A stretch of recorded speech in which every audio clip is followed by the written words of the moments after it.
Hey, I'm Charlie Craven with Fly Fisherman Magazine, and this month I'm going to tie Max Beauchene's Mess Maker. We call it the Triple M around the shop here. Max works with us here in the shop, and it's an awesome fly. It's in the April-May edition. You should check it out. It's a little complicated, a little different from probably what you've been fishing. You should tie some up. Good morning, friends and neighbors. It's Charlie from Charlie's Fly Box, and today I have a very special treat for you because I am just full of special treats. And today's special treat is a fly from our very own Max Beauchene. If you are paying attention to our Instagram and social media stuff, Max is our social media manager, and he's in the shop every day, and a super fishy dude. And this is a fly that he came up with last year, and he likes to use it as a dry dropper rig, or in a dry dropper rig, and a pretty creative way of going about it. I like this little bug, and we call it Max's Mess Maker, the Triple M. He was going to call it the Calypso, and we put a stop to that right away because that's a dumb name, and because Max is himself a huge mess maker, we have dubbed this fly the Triple M, Max's Mess Maker. So I'm going to show you how to tie it, and Max and I have kind of gone back and forth, kind of spitballing ideas on how to make this thing a little easier, more consistent to tie. And I have sat down and tied about 15 of them this morning, and I think I've got a pretty clean way to do it now. Makes it a little bit more streamlined. It was a little fidgety before, and now I think we've got through that. So I'm going to show you how we go about it. You can see it's got a super cool body with that little pearl rib in there. That's done pretty uniquely. And then a forward-facing wing, a little ball of poly yarn, and some hackle. So not terribly material intensive. It is a little tricky to tie though. So I'm going to start with a Tiemco 2487 size 14. And I was talking to Max about this yesterday, and he said he only ties it in size 14 ever. So there you go. I guess if you wanted to tie it in a 16, you could, but just don't tell Max. So I'm going to start off with some 30 denier brick beige nano silk. And what I like to do with this nano silk, because it's so slippery, is I'll take the tag end of the thread and run it across my dubbing wax, and then kind of reel that back in. And then I'll start my thread, and I want to start it just a couple eye lengths behind the hook eye, if I can get a hold of it. Now I got wax all over my finger. A couple eye lengths behind the hook eye, and I'm going to make a nice thin thread base back. Now the reason I wax that, with nano silk, if you've used it before, it is very slippery and can be hard to get a hold of and get that jam knot started. If you put a little wax on there, it makes it much easier. And you can see I've wrapped that thread base pretty far down that bend. And at that point, this fly is pretty uniquely done. At that point, we're going to tie in a piece of medium Mirage tinsel. And what I like to do here is just catch the tip end here, kind of buckle that around the hook, and then again, keeping my thread as flat and smooth as I can, I'm going to tie that tag end down and then bring my thread back to the bend back here. So I'm going to leave the thread at the bend, and now I'm going to wrap the tinsel. And really I'm trying to just butt these turns of tinsel one in front of the other. I'm going to wrap forward to just short of the hook eye. So I've made a tinsel body coming forward. Now I'm going to wrap back again over that, so I'm making a second layer.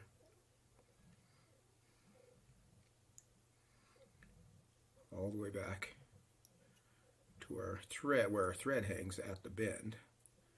And when I get back here, I'm going to catch that with a few turns. I usually get a few turns in front, I'll sneak one behind it. And then I like to turn the hook.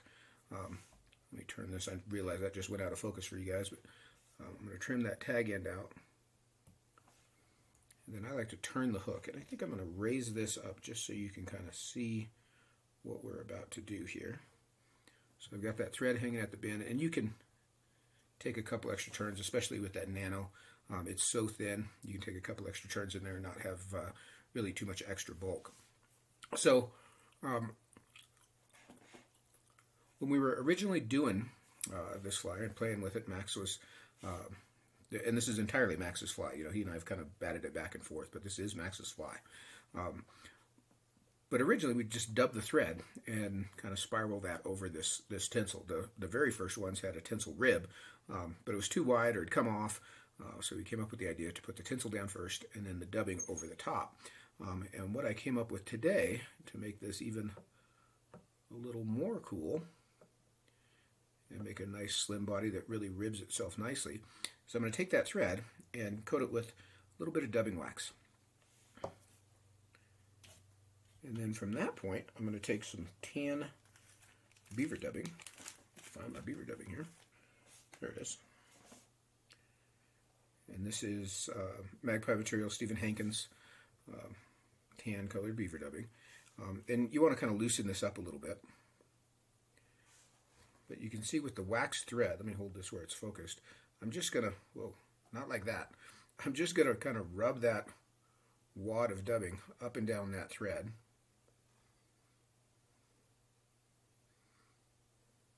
And this is called touch dubbing. This was a Gary LaFontaine thing back in the day. And if you don't know who Gary LaFontaine is, you should go look him up and you should get one of his books and read it. That was back when the world was ruled by books, and Gary has a couple of really, really good ones that you should read. So you can see I've just got that fur just touched to that thread. It's just stuck to it with the wax. Now you can wrap just like this and get a kind of a shaggy body. What I like to do is spin my bobbin, and I'll get this going. So I'm just rotating my bobbin. You can see that thread's twisted, and what happens there is that dubbing sort of twists up on itself. It'll stay ragged, but it cords up a little bit more. So we've got that sort of raggedy strand, and you can see it's a pretty thin, buggy strand of dubbing, all said and done. So I'm going to rotate my hook back, or actually, here, let me move this down. We're just trying to give you the best view possible here. I'm going to move this around a couple times just for camera angles. But I'm going to start this dubbing back here at the bend, and I'm going to cover that tie down with just a couple turns. And then I can rotate my hook around. And I think we're still focused, yeah. And I'm going to spiral wrap this with very tight spirals. And you don't really have to sweat if the tinsel is showing through, because this dubbing is applied so sparsely, it's going to show through anyway. And I'm going to dub damn near right up to the hook eye. In this case, because I got enough dubbing, I am going right up to the hook eye. Let me slide you back down here in our field of view. Make sure we're focused again. So you can see that tinsel just sort of shows through that dubbing. Nice raggedy body. This is an old school technique that you don't see much anymore, but on a fly like this,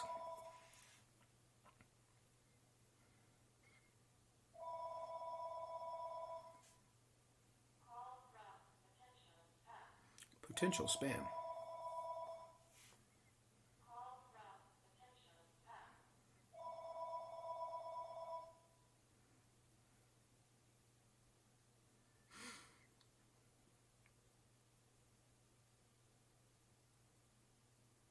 Just going to wait through that, James.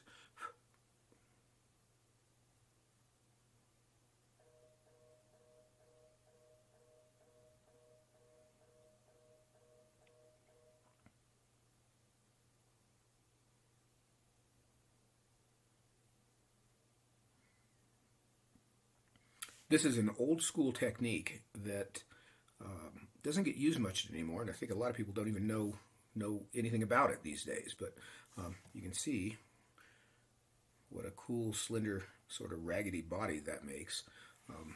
Really sort of a mergery, really a cool technique, and fits right at home on this fly. So the next thing we're going to do at this point is we're going to take some of our grizzly bear colored macrame yarn. And we sell this here in the shop. And this is about a single strand of the rope.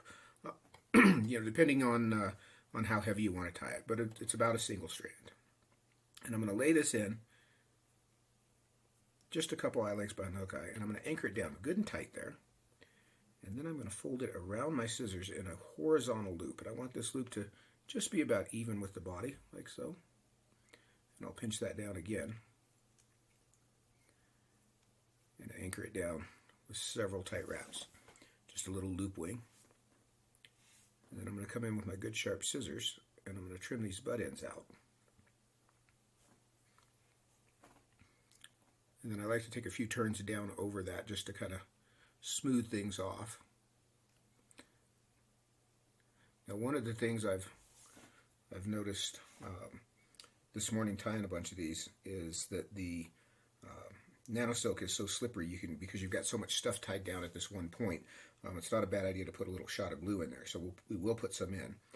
But first I'm going to tie in my hackle feather. So I'm going to take a saddle feather. This is just a brown furnace hackle feather, and I've stripped a fairly long section off the base. And I like to tie this in on the far side, and I want to anchor it in good and tight. Tie it in on the far side of the hook with the inside of the feather up. So I know you guys are looking from the far side. You're seeing the outside of the feather there, but it is inside up. So when I go to wrap this, ultimately, it will be inside up.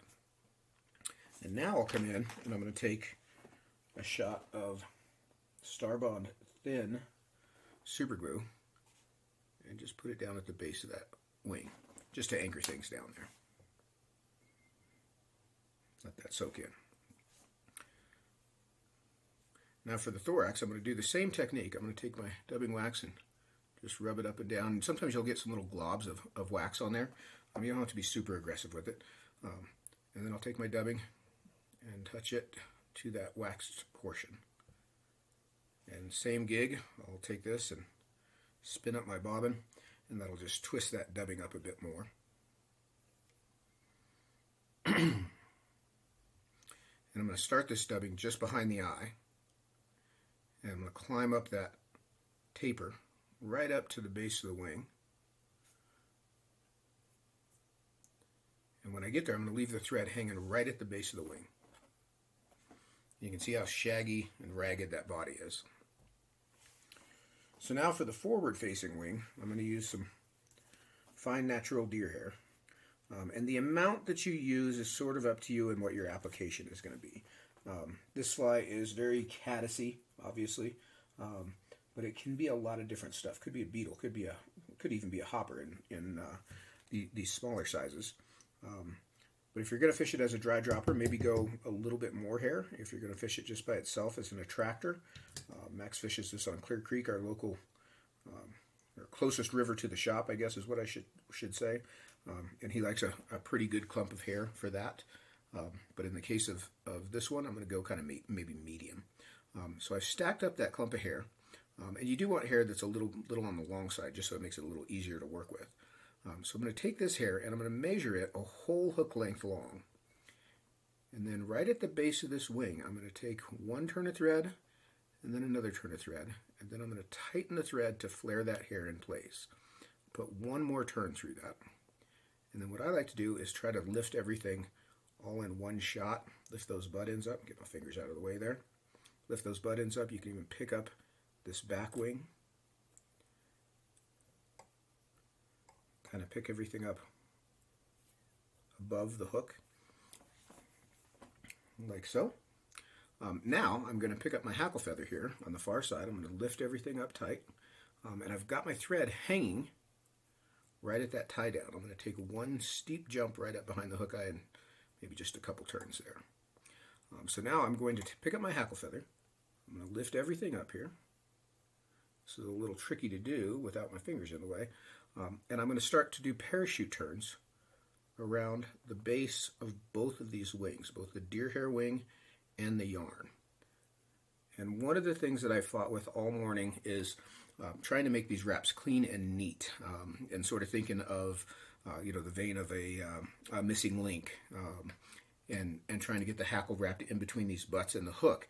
And what was throwing me off is conventionally when I'm tying a parachute, I'm wrapping the parachute or the feather from the top of the post to the bottom. So I was trying to wrap, from the top down, kind of taking a steep wrap. What I want to do here is I want to go from the bottom to the top. So I'm going to go one turn at the bottom, put the next turn above it. This is actually easier with the monitor here. I should have been doing this all morning. 3 or 4 turns. And on this last turn, I'm going to start to angle down around my near side. So I've now got the hackle pulled out over the hook eye. I'm going to pull it to the far side. I'm going to come in and close my fingers and sweep all this hackle up. Then I can pull the tip of the feather out between my fingertips. Slide that finger back just a bit so you can see what I'm doing.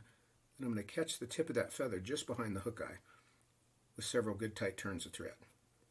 Now what I like to do is fold that feather back again and get a couple turns between the hook eye and the feather. That's just to keep it from sliding off. And I've been looping that back in my material spring, and I can come in and trim the tip of this feather out. I'm going to come in with my whip finish, and again, from the bottom up, just sweep your hackle back, build a smooth little thread head there.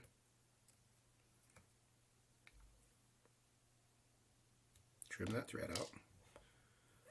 And you can see, you guys actually can see better than I can on that far side. You always end up with a few little weird ones, but not near as many as the way I was doing it before.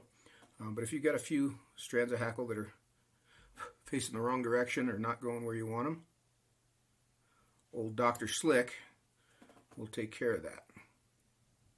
So we're just going to trim anything that's facing down out of the way. So we've got a nice clean abdomen thorax there. And now finally, I'm going to pick up all these butt ends in my fingertips, except for that one there. I'm going to leave him because I don't want to have to fight with him. I'm going to push my scissor tips down in here and trim these butt ends off short.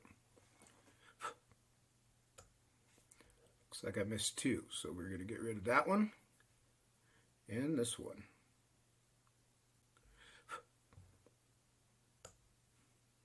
Then we can kind of spread that forward wing out a bit and puff up this little ball a bit to create some surface area, little tent wing.